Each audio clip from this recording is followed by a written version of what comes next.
Welcome to today's session, everyone. We are Premed CC, a student-led organization established in the fall of 2021.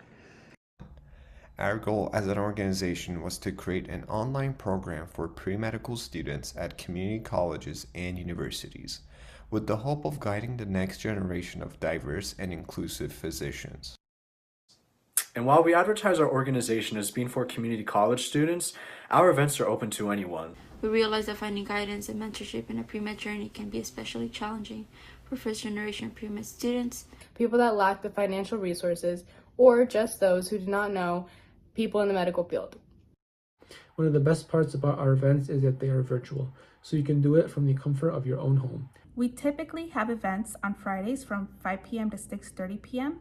Pacific Standard Time, and on Saturdays from 11 a.m. to 12:30 Pacific Standard Time. If you aren't able to attend the event, all of our sessions are uploaded on our YouTube channel. Many of our sessions will end up with a Q&A with the speakers. Any questions that you have, you may put it in the Q&A session on Zoom, and our team members will read them and have them answer. After you have attended our event, you can log into our website and complete the quiz, which will contain questions pertaining to our session today. If you score 70% or higher on the quiz, you will be awarded a certificate to show that you attended our session today. If you want to stay connected with the upcoming events or just want to tell your pre-med friends about the Premed CC, you can find us on Facebook, YouTube, Instagram, and TikTok as @PremedCC.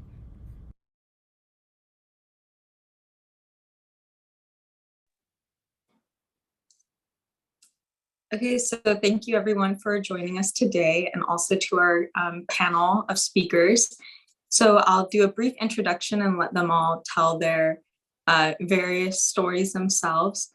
But we have 3 second-year med students from UCSD Medical School. We have Logan Sigua, Lauren Wedekind, and Leo Meller. So we thank them again for coming and speaking on their journey with medical school, but also research and working towards being physician scientists. So I'll hand it over. Yeah, definitely put your questions in the Q&A if you have any, but maybe you can each start by giving a little bit of background about your journey thus far.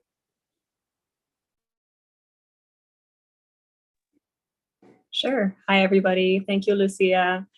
I just put in the chat an overall summary of the things that we'd like to cover today, and that doesn't have to be where we end. We can just kind of segment this into 3 different parts, and you can add any questions that you like. Just wanted to welcome you to this session today. I know multiple of us have kind of talked with each other about how it's kind of unbelievable that just a couple of years ago, we were just hoping that we could be med students. And it's pretty amazing that we've gotten the opportunity to come to UCSD, where we're all classmates. And these are great people here that I'm going to be chatting with you with. So looking forward to this session. And so you can just check out the different sections that we put in the chat. We brainstormed kind of questions about what, why, and how of doing research in medicine, and also doing research during medical school. And just so we can have an overall understanding of who you guys are, if you could put in the chat, like if you're interested in MD or DO or MD PhD programs, that'll help us to just be most useful to you. So without further ado, we can just do quick introductions. My name is Lauren. My pronouns are she, her. I'm a rising MS2, so second-year med student, and I'm in the MD PhD program at UCSD. And I did a bit of a funny timeline where I did grad school before med school. Happy to talk about that later. And yeah, I can pass it off to Leo. Perfect. Thanks, Lauren. Hey, everyone. My name is Leo Meller. I'm also a second-year med student at UCSD.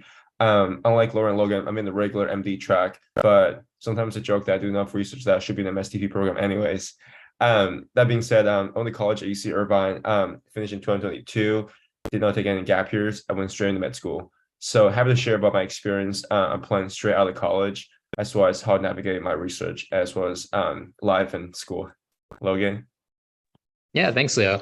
Yeah, Leo's very productive in the research realms. It's quite amazing. But so, hey, everyone, I'm Logan. I'm a rising second year on the MD PhD track at UCSD as well.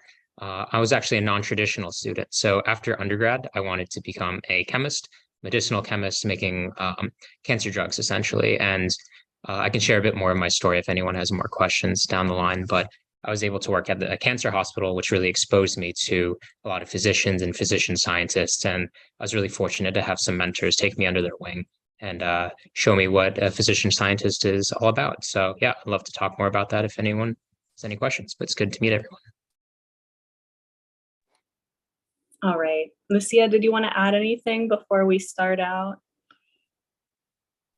No, go ahead. And I don't think people attending have access to type in the chat, but if they did want to put in like their own, where they are, you can put that into the Q&A as well, so that then the panelists can see it.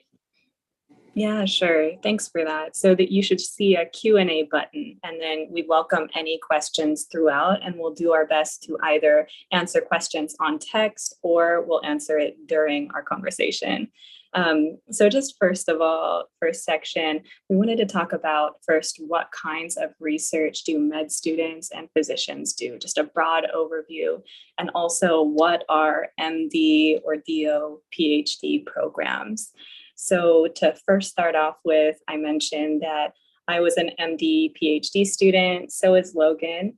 And I did my PhD before starting med school. It's not a very common path, but I had decided to apply to med school maybe during my second year of my PhD, just because I realized I not only wanted to do diabetes epidemiology research long-term, but I was really interested in working with patients. And that was so inspiring to me whenever I was able to, and in shadowing a doctor that I did research with, that was really impactful. So on my journey, I think I spent, 6 years before medical school, kind of learning about how to do research. And so now I'm kind of pivoting into doing ophthalmology research. So what kinds of research do med students and physicians do? Maybe Leo, could you give an overview of what types of research you do now, in what field? Yeah, thanks, Lauren. So I feel like research as a regular MD student at MSDP differs a lot because me and Logan see each other a lot because we're good friends. And since Logan does a lot more bench research as well as translational research compared to what I do.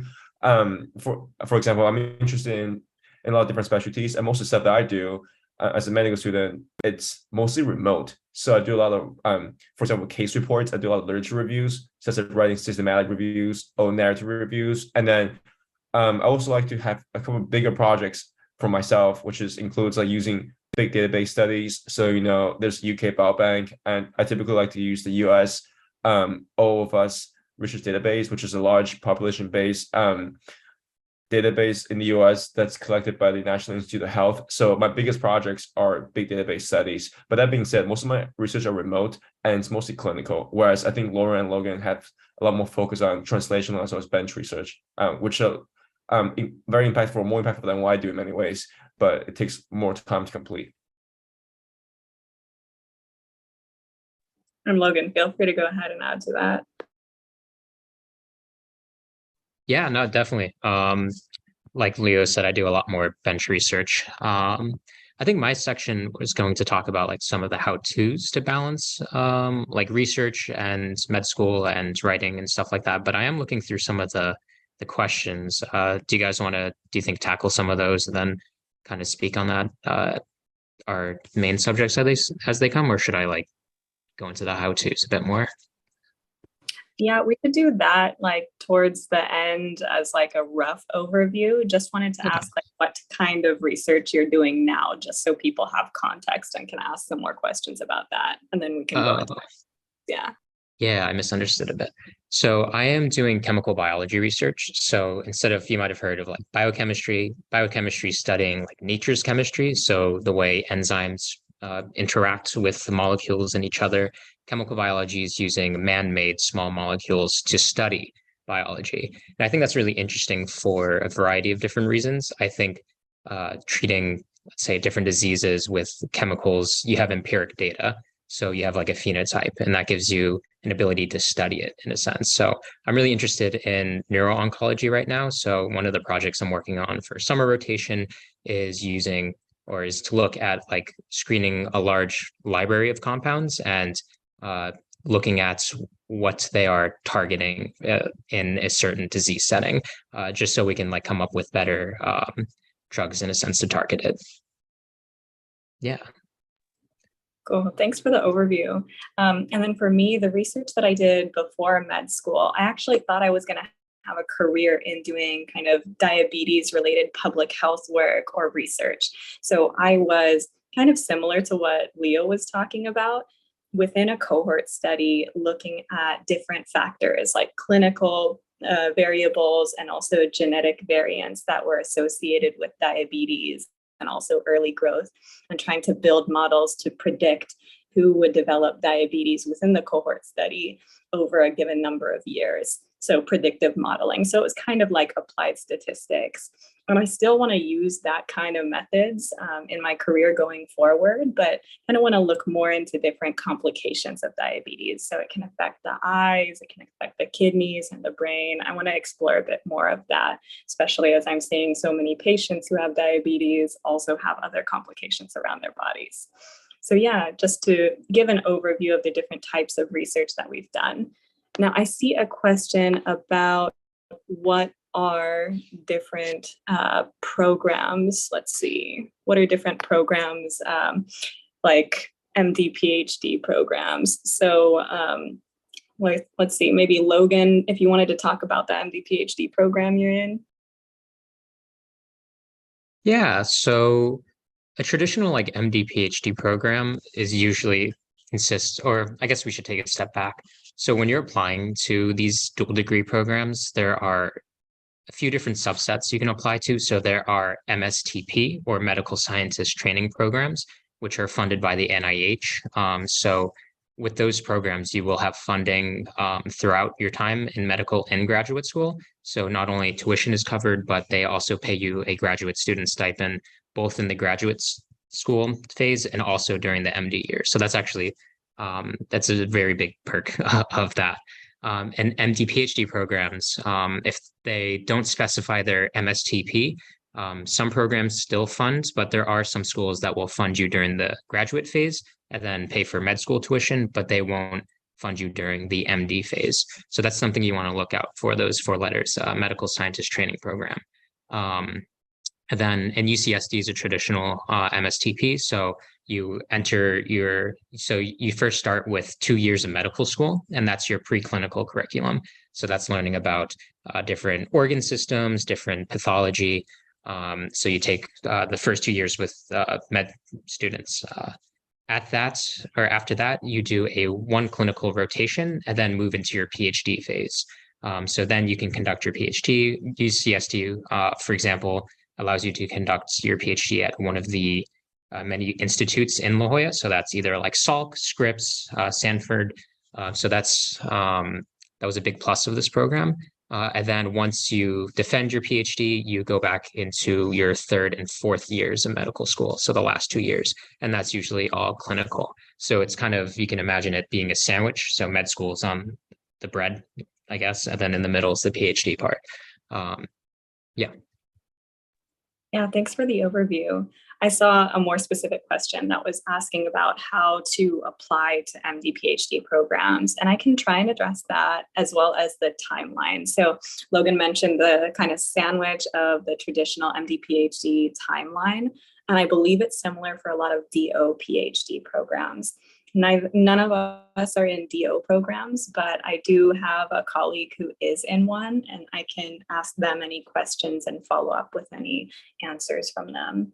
But to start off with, someone asked how to apply to MD PhD programs. So there's oftentimes like secondary and tertiary applications, I think, for MD PhD programs and separate interview processes that students have to go through.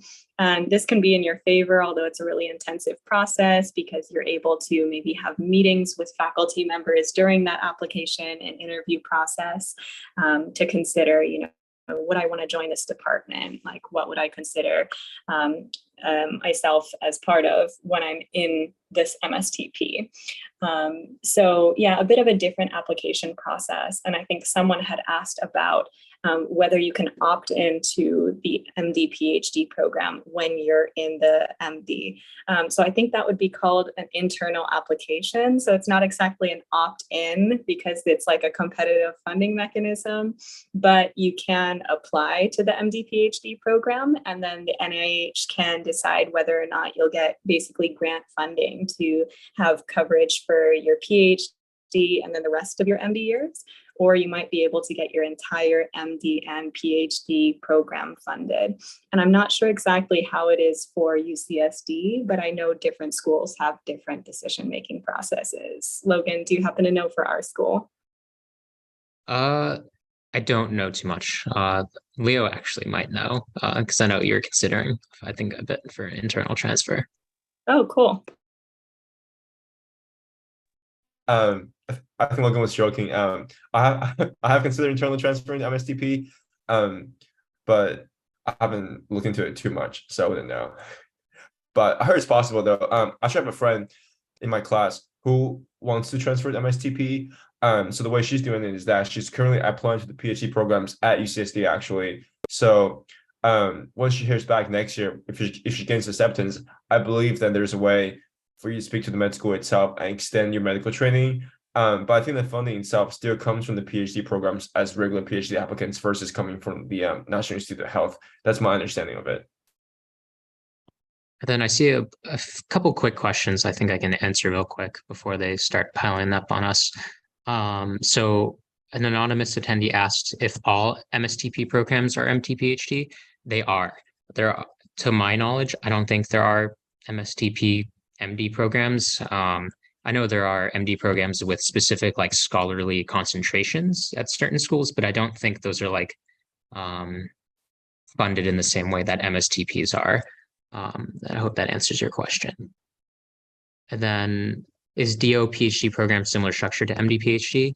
I don't know, Lauren, if you looked into DO PhD programs. I would imagine they're quite similar. I was looking at, so I think when I was applying, I was interested in certain researchers, and a lot of them were linked to academic institutions that were MD PhD. So I don't have too much info on the DO PhD process. If anyone here knows a bit more, they can chime in. I do not. But Logan, I can also answer some questions in the chat if you want me to. What's up? You can ask. Sure, if you want. Okay, yeah, because I was going to the chat, and I guess maybe this applies more to me. Someone asked, what's the importance of having a publication poster and conference presentation, and how much weight does that hold if you're applying only MD? So from my experience before I applied, I did have some papers and some posters, both I guess locally as well as at school as well as like nationally. So I think based on my experience, most of my MD classmates did, at UCSD especially because it's a research heavy school, most of us did come in with some sort of research. I know that not every single one of us has been published or has had posters before coming to med school, but I would say a great majority of us do. And nowadays, I feel like with how competitive applications are, it may be beneficial to have some, but again, I don't think like it's never a strict requirement. If you have an interest in other things, then I encourage you to pursue that too. And to answer your question, I don't think what type of research really matters. Depends really whether it's something that you enjoy or not, because admission committee can really see through whether you actually are passionate about your projects or not during interviews, as well as the way you write about it. So it doesn't really matter. Bench research take longer time, but the results are more meaningful oftentimes, whereas clinical research a shorter time, but the results are more directly applicable at times. So it's up to which one you want to pick. The only thing that I would add is if it's required to do research, it's the medical school is really important. So looking at their mission statement, I know there are some medical schools that absolutely have to do research, and they will basically tell you in their mission statement on their website that, but also the MSAR talks about research focus to the MSAR, I believe. But I know that if you look on, so there, I could tell you like right now, on top of my head, like Stanford, you have to have research for medical school. Like that's one of the schools that research is a requirement. And so you just have to decide where you want to, to do that. Not if that's just get into straight into MD program. If you want to do MD PhD program, I think it was one question in there. If you apply to MD PhD program, you have to have some research experience, and that's like a given because they want you to be a researcher. But in terms of like MD programs, do you have to do research as a pre-med? No, you don't have to. But you just have to look at which schools require you to have research as well. But the other part of it too is you have to look at the research could be anything. Like some people ask, does it have to be? No, I mean, I know somebody who got into medical school doing research in sociology, and so it could be a wider range as possible. But again, that's why it's really important to read the medical school mission statements. Thanks, Ruben. Yeah, it's funny. I have a story with Stanford. Remember back when I applied to Stanford Med School, they actually have I've never seen this anywhere else before, but in Stanford Secondary, they actually had a place to attach your OCRD ID, which is like a way to track how many papers you have. At the time, I think I had one paper, and I just thought it was really funny that so Stanford really has a strong emphasis on research for sure.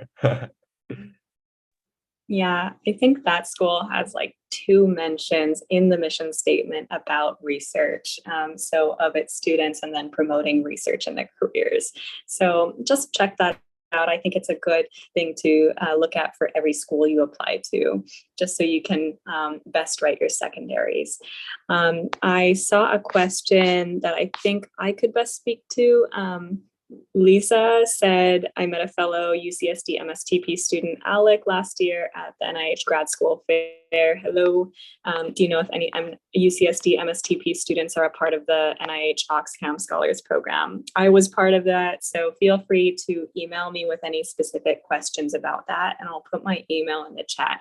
I don't want to make the chat too OxCam specific, but I also helped on the admissions committee as a student member, and I was really involved in the student leadership board, and I'm really happy to chat more about it. But it's a bit of an unusual kind of NIH-based graduate student program that has a lot of MD, PhD, and now I think at least one DO PhD student whom I mentioned. So happy to take any questions about that on email later. Alex spoke to our group last year. Oh, amazing. Yeah. Okay, I just want to stay mindful of time. So we've gotten like 25 minutes in. Do we want to shift to the next question, which is why do research in med school and why do MSTP versus med school with research? And we thought that Leo would be great at being able to speak to this section. Yeah, thanks, Lauren. And again, I think we'll get back to answer the question in the chat later. But just to start this off, so what do research in med school? That's a really good question. I think, first of all, research isn't always necessary. Even HCSD medical school for us, even though technically we have a requirement to graduate with one project, the project could really be anything else. I've seen people do it, whether it's developing curriculum, whether it's community servers. It doesn't always have to be research, at least for us. But that being said, why do research? So first of all, only do research projects that you're interested in. I think a good example for this would be that, both me, Logan and Lauren are avid climbers, and me and Logan especially are really interested in climbing training, for example. So likely this is very famous physical therapist who's a climbing specific physical therapist, actually works at UCSD. So, like me and Logan thinking that, we should do a project with him, especially considering they're both interested in research and love climbing. So that's funny enough that me and Logan are actually gonna meet up later on this week to write our paper. So that being said, so only do projects you're interested in. There's very limited time in medical school, and I feel like it's always best to devote your time to things that you're truly passionate about. That makes you spend your time on it a lot more worth it and a lot more meaningful as well. So that's first thing. Why do research? Because you're interested in it. And second thing is, even no matter what sort of career they're interested in the future, whether you're interested in academic, private, or a mixed model, whether it's a private hospital-based system, I think doing research that's help you get a lot of experience, at least in med school, because a lot of things you see during class or during lectures, it's hard to apply during clinic. But then sometimes the research actually learn a lot more about it. For example, I do a lot of research on glaucoma and reading literature on glaucoma and doing research about it. actually reinforce some of the things I learned during school as well. So research not only makes you retain information better from what you've learned during school, it also makes you a more well-rounded clinician, because oftentimes as you're deciding between a treatment for a patient, sometimes you may be relying upon the latest evidence-based publication on this topic, and having done research yourself and knowing how to assess the strengths and weaknesses of each study helps you a lot in terms of discussing and deciding what sort of treatment methods you may apply for your patients. And also, if you're interested in academic career in the future, if you want to enter academic medicine, such as working at UCSD Health or working at other major hospitals, that's academic, you oftentimes should be a proficient researcher, because that's a big part of what academic medicine means. And last but not least, also just having research from a more practical standpoint, it's often, unfortunately, necessary to apply for residency and fellowship, for example. And this is something that people tend to not discuss at times, but it's something that you should be aware of, because many specialties, such as the more competitive ones like ENT, ophthalmology, plastic surgery, orthopedics, all these more competitive specialties often have a soft research requirement where the average applicants have many papers and many posters and presentations. So to stand out as part of the application process, you do have to do a lot of research, and that's also something you should keep in mind as well. That being said, afterwards, you should do research based on your interest, and don't do research just because it's something that you think that you have to do. And I guess I'll briefly touch upon MSDP research versus med research, because I think I've talked about this a little bit before. So, as we said, MSDP research, like the ones that Logan and Lauren do, is typically more longitudinal, and it's mostly bench and translational. They take longer, and then, in my opinion, a lot more challenging than what I do, but they take many years to complete. And it may not be feasible if you're in a regular MD track. I've seen students do bench research during the MD career, which is possible, but I think most of the time I spend doing one project. Whereas if you do clinical projects, like the ones I do, you can be doing many of them at once, because it's mostly remote. So yeah.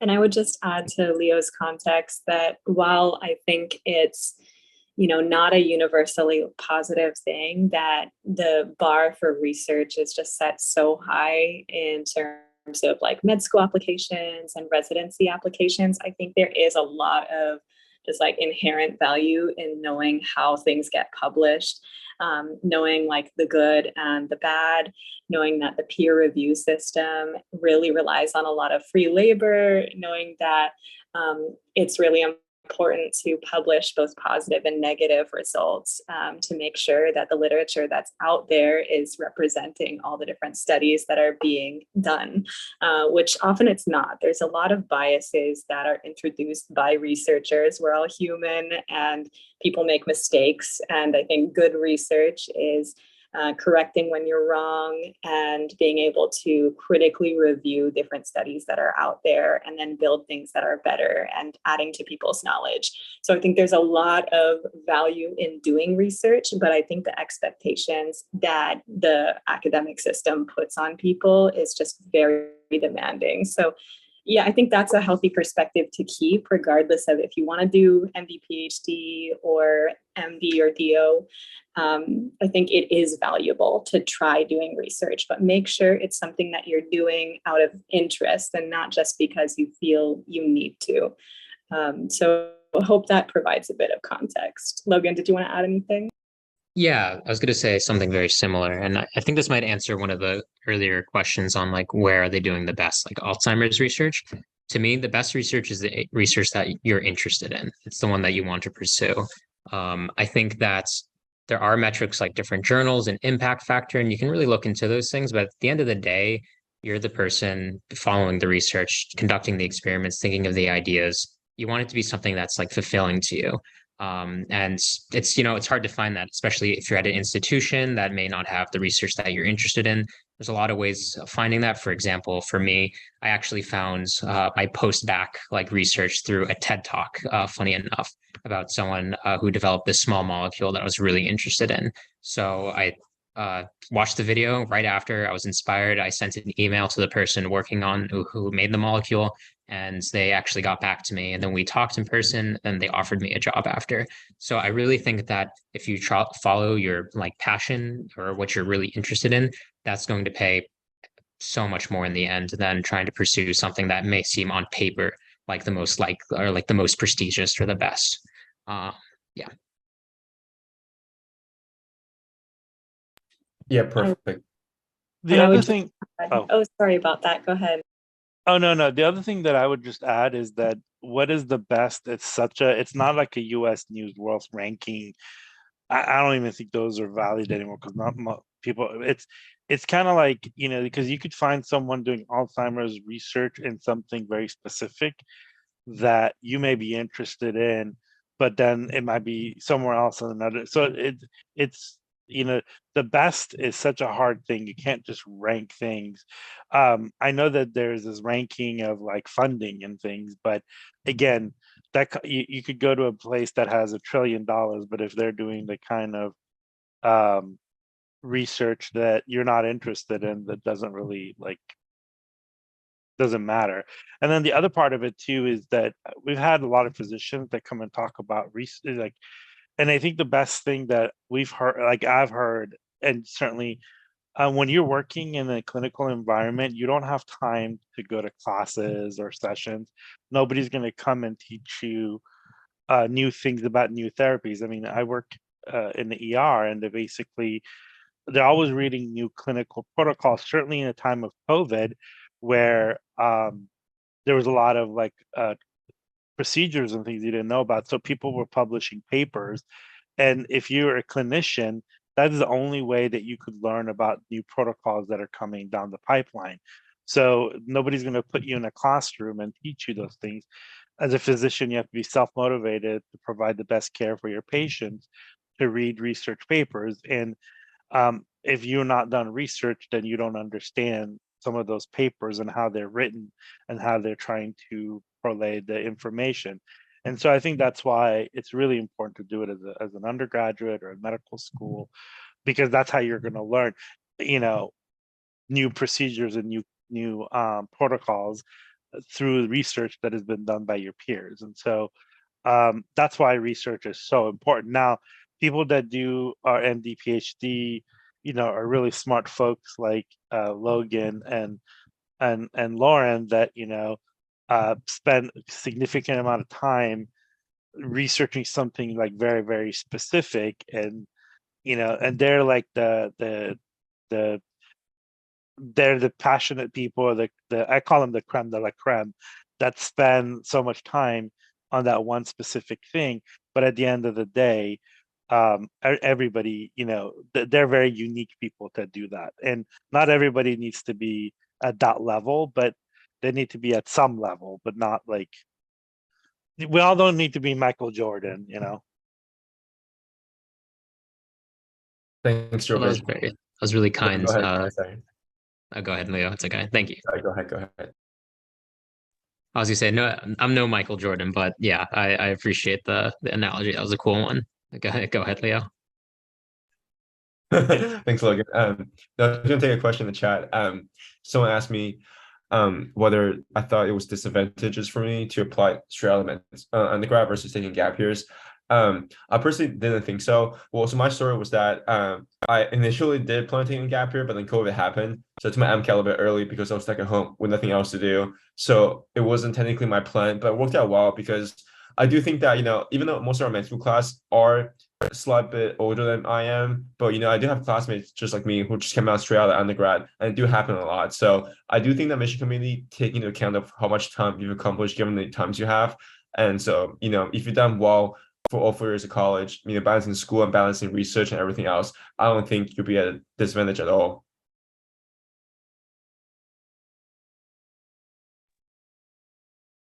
Yeah, I'll answer an anonymous question also, just because I see it. For MD PhD programs, do you have to get a science-related PhD, or can it be in anything? It depends on the school, I think, but a lot of, for example, a school that I was viewing for second look was UNC. They have a really good public health school. A lot of the accepted candidates were really interested in that school because of their public health school. So although, I mean, you're doing research in something, it's a scientific process, you can do research in something that's may not like quote unquote be like the basic sciences, like biology or like neuroscience or stuff like that. So, however, it's oftentimes a lot of candidates will have like experience in biology, chemistry, biochemistry. So yeah, I think it's a little bit less common. Alec Clack is doing his PhD in public health, and he's at UCSD, and he's doing it at San Diego State, so that's like even at another institution. And I did my PhD kind of in clinical and genetic epidemiology. So I was all on the computer. I didn't do any lab work. I did a post-bac that was involved in the lab, but then realized that I didn't really have the discipline to do lab work all the time. Yeah, I really benefited from being able to continue doing my bioinformatics work on the computer during the pandemic, which onset, yeah, kind of like mid PhD for me. So it was tough, but I really appreciated the flexibility. And yeah, I would kind of be under epidemiology for my PhD program.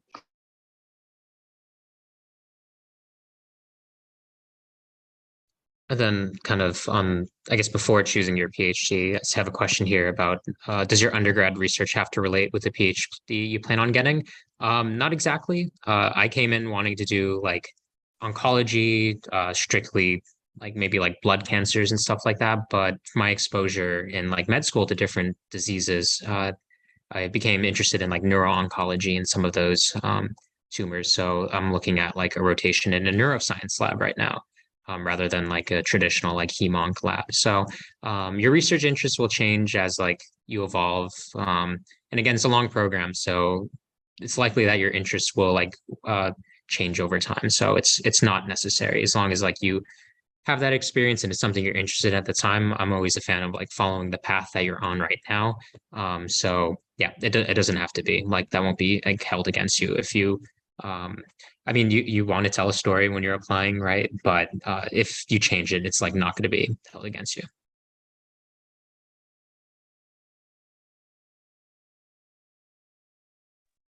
And then I think I answered another question about grad rotations, but I typed it in. But Kelby asked, when you complete your grad rotations, you usually do that for most programs between, so the summer before you enter med school, so pre-MS1. So you'll be at that school a couple months before your classmates when you enter medical school, and then the summer between first and second year, like we're doing right now. And then after that, you do med school or the second year of med school, a clinical rotation usually, and then you start your PhD.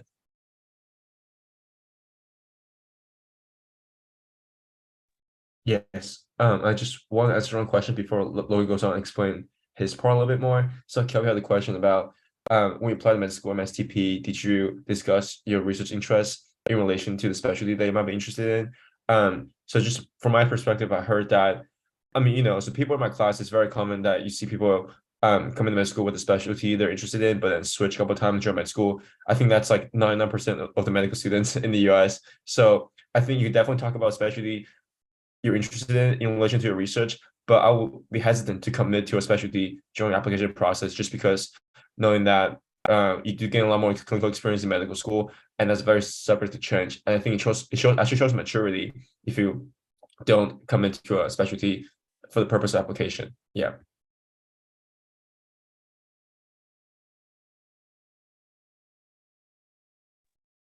And this might be an N of one experience, but if anyone did submit their application with that, I actually, in my application, talks about how I wanted to become an oncologist from the experiences that I've had.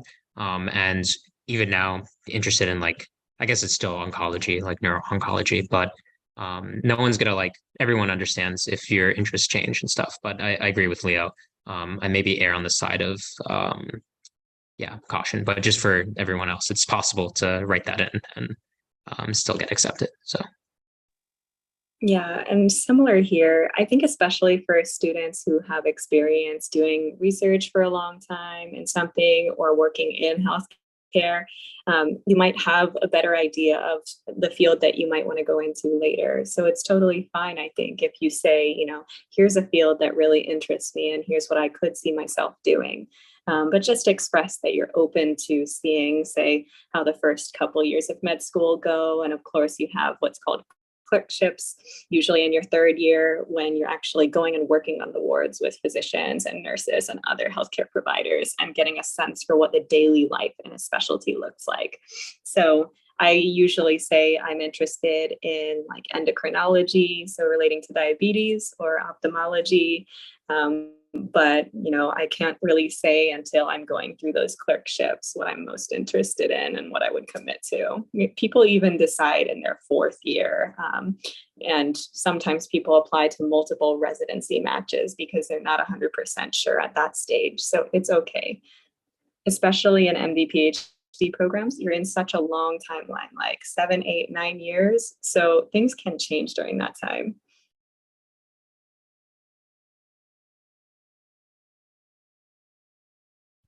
Cool. And I think with that, I'll talk about my section, which will be about like how-tos. I wanted to like, have a central theme of like balance in when talking about this, because I think it is talked about more and more, which I think is wonderful, but it's a really hard process to apply to medical school. It takes a lot of effort and a lot of determination and grit. And I think those translate really well with like science and the skills that you'll be having in the future. So I think by building like a foundation of balance now, I think that's going to pay dividends in the future.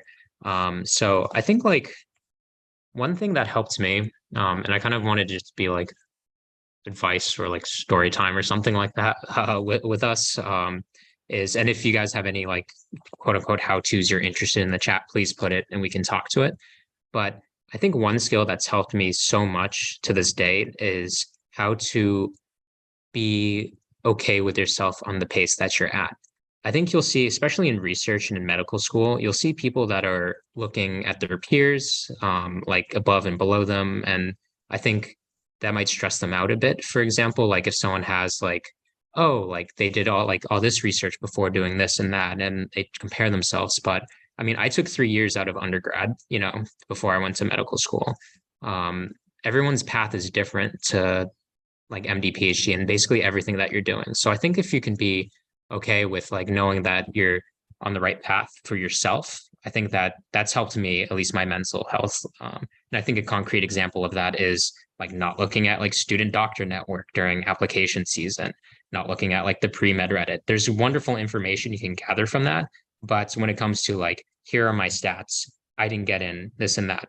That's just one person's experience and it may not even be true, right? So I think that if you can like, yeah, I don't know. I suggest instead of like looking like left and right, you know what I mean? Really focusing on yourself and where you're at and being happy and okay with that and learning how to foster that, I guess, that attitude and outlook. I think that will be very helpful moving forward. Any other how-tos? Lauren, do you want to chime in on anything? Yeah, sure. I think I've spoken a lot with people who are close with me in and outside of med school about this, but I think so often about two themes that we're told in medicine and in med school. And first would be that going into medicine, and especially if you're doing like medicine and research as a career, there's a lot of self-sacrifice involved. And therefore, you need to be able to put up with like difficult people and difficult situations to your detriment. And I think, while it is true that we need to spend a lot of time during our training and a lot of preparation during some of the best years of our lives, I think it's really important to care for ourselves and establish a sense of balance, like Logan said, while we're going through these years. So you don't have to deprive yourself of sleep all the time. You don't have to go through med school and do 100% on tests at all times at the expense of the relationships and hobbies in your life that give you life. So I think it's really important to be clear with yourself on what your values are and be consistent at keeping those up during the toughness of the training process.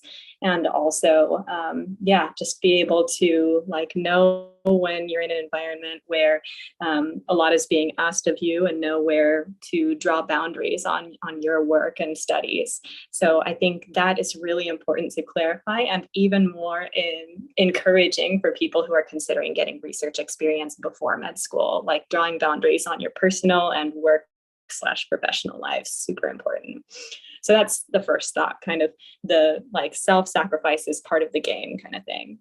And also the second thought about med school is kind of, and medical training is just the level of competition that's always around us. I would say oftentimes, yeah, like people do have like a sense of competition in medical school, but it doesn't have to be that way. Like you can surround yourself with close friends and study buddies who are really wholesome, who don't look left and right and like try to put each other down. Yeah, I would say the culture of our class is like pretty non-competitive for the most part. There's definitely like some behaviors where people are looking left and right, but for the most part, I would say people are sharing study resources with each other, sharing when they're going through tough times with tests and stuff, and try to like promote each other and share, I guess, about how they're doing in terms of like, I guess, how they're getting like research opportunities and stuff. And then lastly, I think especially because like this organization tries to promote mentorship for students who are underrepresented in med school, I think it's really refreshing actually for faculty members and potential mentors to hear directly from you through cold emails like Logan mentioned. Like a lot of the time, I know it might feel kind of intrusive to just email someone out of the blue and then ask for their time to meet with them. But if somebody does work, clinical or research that inspires you, I think it can be really wonderful to try to ask if they can meet with you for like an office hour and ask them for career advice. Because I know in Logan's and my case, Leo, maybe you too, like we didn't see each other, we didn't see ourselves in this career path really. We were really encouraged by our mentors who saw something in us. And that kind of thing can come from just cold emailing somebody and maybe asking for opportunities to shadow them, to work with them.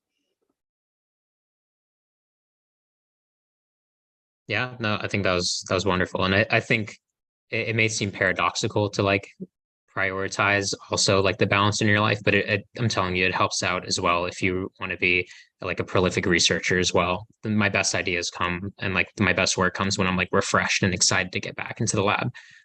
So yeah, no, that was really excellent. Thank you, Lauren. I think so. I'm going to answer this question, a practical question about any tips of writing why any tips for writing the MD PhD program secondaries. For me, just practical tips, I would look at the faculty that I was interested in working with, and that really differentiated the schools for me. I think for MD PhD candidates specifically, this is I think, a helpful tip because you'll likely find some really interesting research at every institute that you go to. So by taking a little bit of like doing the legwork and reading some of the papers and then writing about that and how you think like your research can be implemented and where you bring stuff and you know how it's like it will be a reciprocal nature if you were to attend that school. I think that's that was the most helpful part for like why this school for MD PhD applicants or my MD PhD application. Cool. As a non-trad, we'll be about 40 by the time I finish undergrad. Is it a bit too late to start the MD PhD path? No, I don't think so. If this is something you're interested in and truly like take time to like reflect on it, I really think that anyone can start at any time. I mean, medicine and research is a lifelong career. You know, it's really amazing that I have some like faculty mentors that are well into their 90s who sit in on like our research meetings and like are still like very active. You know, so I think like although it's scary, it's a really long timeline. I think this is like a lifetime sport in a sense. I think this is something that can be done if it's something that you truly want. Yeah. Okay. So I guess back to the how-to section about finding like balance. And I think Lauren touched on this a bit. I kind of want to give another like practical how-to to anyone that's considering research or like post-bacs. And I think one thing reflecting on my journey that was really, really helpful, and I would suggest to everyone if they have the opportunity, is to find an academic like research center. It's somewhere that you might live. So you can like save on rent if you have family in town as well. I think for context, I was able to work at Dana-Farber Cancer Institute, as that's where the person who was working on that project I mentioned before was working. And in hindsight, I was there for the research, but I was able to be put into a like hospital setting, for an example. So there would be multiple clinicians and physician scientists who worked in the lab that would go to the hospital and to clinic and then back and forth. And that was such a valuable experience to interact and talk with them. So if anyone's considering gap years or research in general, if you're interested in like, let's say oncology or neuroscience, like try to find like maybe like your local like hospital or research hospital and to see if there's anyone doing anything like that. I think that'd be that was probably what put me on the path to being an MD PhD that I didn't realize at the time. Yeah, any other comments on that, Leo or Lauren, for how to find like research?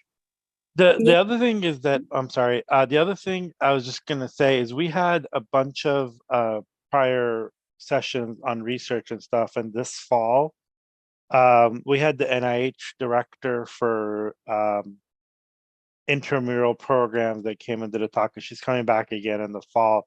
There's all of these summer programs. One of the people that comes to our events is actually at the NIH this summer. So if you're an undergraduate, you could go and get paid and get into this research lab. And so, and I think she mentioned it on, and she's doing an Instagram takeover, but one of those, the cool thing about these summer programs, they pay you, but the second part of it, you're in. So like she was meeting with her PI and said, hey, I'm going back to California.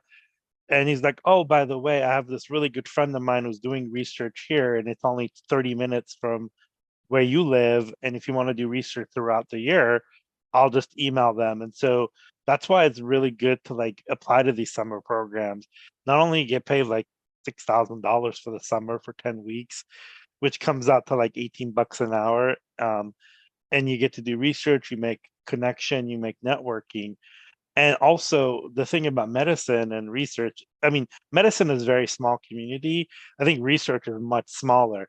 Everybody knows everybody. And so, I mean, even from this group, like Lauren knows Alec, you know, who's a couple years ahead of her at UCSD, and he came and spoke here. So, I mean, it's a very small community. So taking advantage of those summer programs, yes, you could cold call and cold email people, but another way is to connect, you know, network with other people through the people they know. And so in the fall, we're going to have a bunch of sessions about getting into summer programs. So you should probably show up to it. Hint, hint, advertising.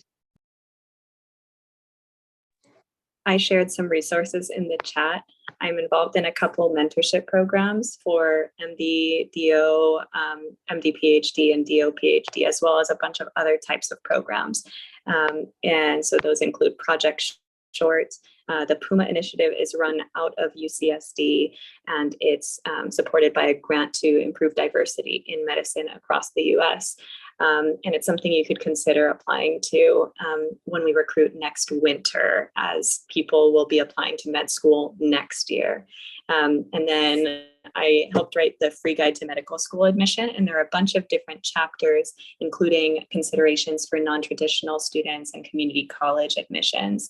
And then there's a bunch of post-baccalaureate programs, like Logan mentioned, at different research hospitals, and also the NIH Community College Summer Enrichment Program. And yeah, consider going to those webinars like Jobin mentioned. And one last thing on the string of opportunities that Lauren mentioned, for me, like it's really wonderful if you can connect with like a formal program, like a post-bac program or the NIH like community college program. But for me, I was just technically a research associate.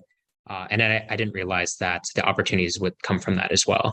So I think just kind of piggybacking off of Jobin as well, if you can get paid to do research instead of like maybe doing a formal master's and stuff, and you get the experience, that's kind of like a hack that I didn't expect as well. Just being a research associate or a technician at one of these cancer hospitals, I was able to get paid a pretty decent amount and do research that I was really interested in.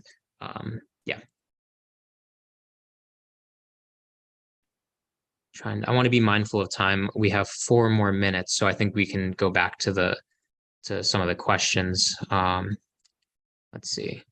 Yeah, and actually the last link that Lauren put in, that person who runs that entire program, Dr. Barr, is going to be speaking to us in the fall. So probably the best person to ask about what the program is and how to apply.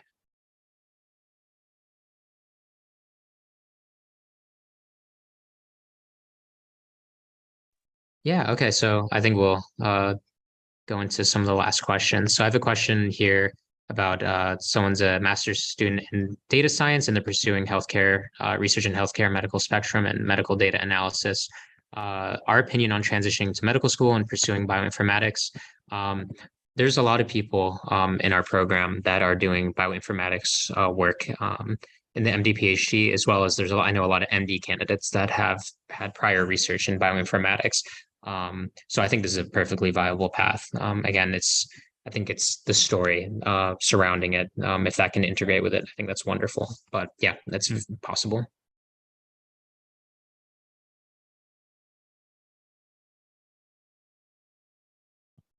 And then I think we talked about it is intimidating to reach out and cold email and stuff like that. And I think Jobin, some of the references or the resources that he mentioned is a really wonderful start. But even if you do cold email, I like to think of like common threads in the things that I do. And one of them in climbing, for example, and Leo can probably relate to this. There's often times where there's like a scary movement that you might have to do where you might fall or you might get injured. Maybe not get injured, but you might fall, right? And I always tell myself, like, choose to be brave, And I think that I heard it from like some climbing coach on YouTube, but I think it actually applies to a lot of things. And I really think that it's helped me in a lot of different aspects of life, that email was really intimidating to message some TED Talk speaker, and I was really scared. I really relate with that. But I remember just being at that moment being like, what's the worst that can happen, right? So I sent off the email, took some time off, and then I went back and I was able to see a reply. So it is really intimidating, and I really want to like validate that experience because it is. But if you ever get in those moments, my advice is choose to be brave. I think that'll help you out in the long run. Yeah, and actually, I just put this link on there. We had the Dr. Milgram from the NIH that did this talk. She actually, her entire half of her talk was about cold calling emails, and she actually has PowerPoints in there as well.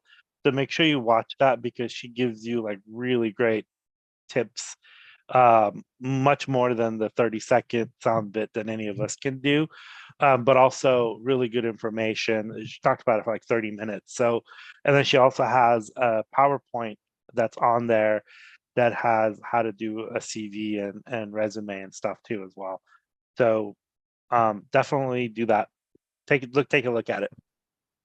Dr. Milgram is one of the most thoughtful mentors and administrators of a program I've ever come across. Yeah, highly recommend it. And I see a marine biology question. I just have to plug UCSD real quick before the time runs out.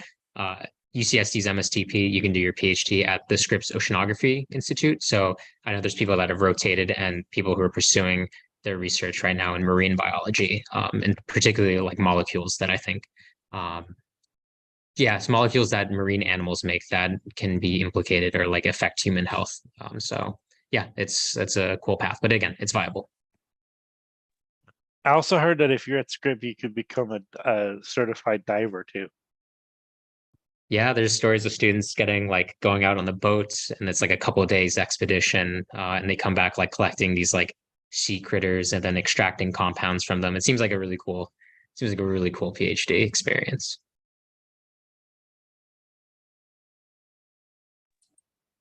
All right. I think we got through most of the questions. Thank you all so much for the questions. Thanks, Logan, and also back to Leo for going through different sections.